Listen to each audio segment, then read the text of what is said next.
Kumusta mga kababayan? Happy New Year po sa inyong lahat.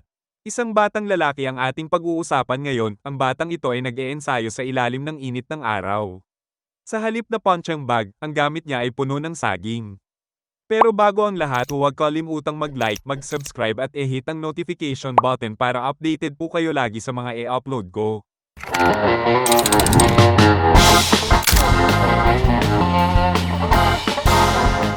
Sa isang simpleng baryo, may isang batang nangangarap maging isang champion na boksingero.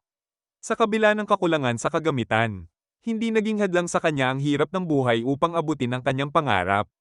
Ang batang ito ay may alias na Quadro King. Ayon sa nakuha nating impormasyon, nasa grade 1, elementary school pa lamang ang batang ito, pero kakaiba ang kanyang disiplina at determinasyon sa edad niyang ito. Ready, King? Start! Go! Ready, go! Mahirap po, yung ginagawa namin ito. Talagang pataas. Go!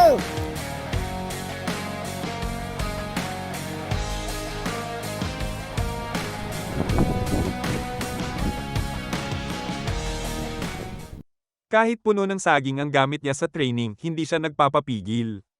Nakarating ang kwento ni Quadro King kay John Riel Casimero, ang kilalang boksingero na naging inspirasyon ng maraming Pilipino. Hindi lang naawa si Casimero, kundi bumilib siya sa dedikasyon ng batang ito. Ayon sa kanya, nakaka-inspire yung ganitong mga bata. Kahit kulang sa gamit, hindi sumusuko. Makikita mo talaga na may puso at determinasyon siya. Sa kabila ng kanyang murang edad, puspusan ng pag-eensayo ni Quadro King. Sa tuwing may libreng oras, binubuhos niya ito sa paghasa ng kanyang kakayahan. Minsan, ang kanyang sparring partner ay ang mga kaibigan niyang mas matanda sa kanya. Si Quadro King, kahit bata pa, talagang seryoso sa ginagawa niya. Kahit walang gamit, tuloy-tuloy ang ensayo niya araw-araw. Parang may natural na galing siya sa boxing. Ang bilis ng kamay niya at ang focus niya ay kakaiba.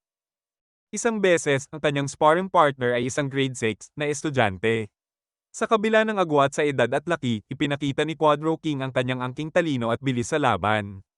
Kitang-kita ang galing niya sa pag-target sa mukha ng kanyang kalaban. Sa bawat suntok na pinapakawalan ni Quadro King, makikita ang tiyaga at determinasyon na magtagumpay. Hindi lang ito laban para sa kanya, kundi isang hakbang papalapit sa kanyang pangarap. Ibinahagi ni Casimero na ang kwento ni Quadro King ay isang paalala na ang tagumpay ay hindi tungkol sa kagamitan, kundi sa puso at tiyaga. Sa tulong ng mga tao tulad ni Casimero, umaasa tayo na ang pangarap ni Quadro King ay matutupad. Kaya kung sino man ang may kakayahan dyan, tulungan natin ang batang ito. Malayo ang mararating niya kung mabibigyan siya ng tamang oportunidad. Hindi nagdalawang beses na bigyan ni John Riel Casimero si Quadro King ng mga bagong kagamitan para sa training niya, kabilang ang boxing gloves at punching mitts. Idol Padrolas, Pelods, maraming salamat po sa binigay nyo. Umagang pamasko, bubuksan ko na po! Idol! Ha! Idol, ang ganda po nito. Maraming salamat po. Salamat po. Talaga, Idol. Ang ganda po nito. Maraming salamat po. Idol Padrolas. Maraming salamat po. Idol Padrolas. Salamat po. Padrolas, salamat. Sa binibigay niyo.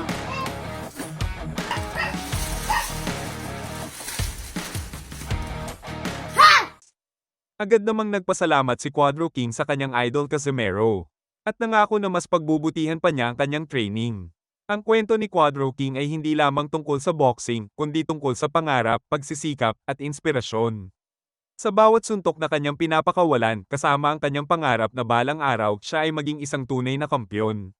Huwag kalimutang mag-like, mag-comment, at mag-subscribe para sa iba pang inspiring na kwento tungkol sa boxing. Go!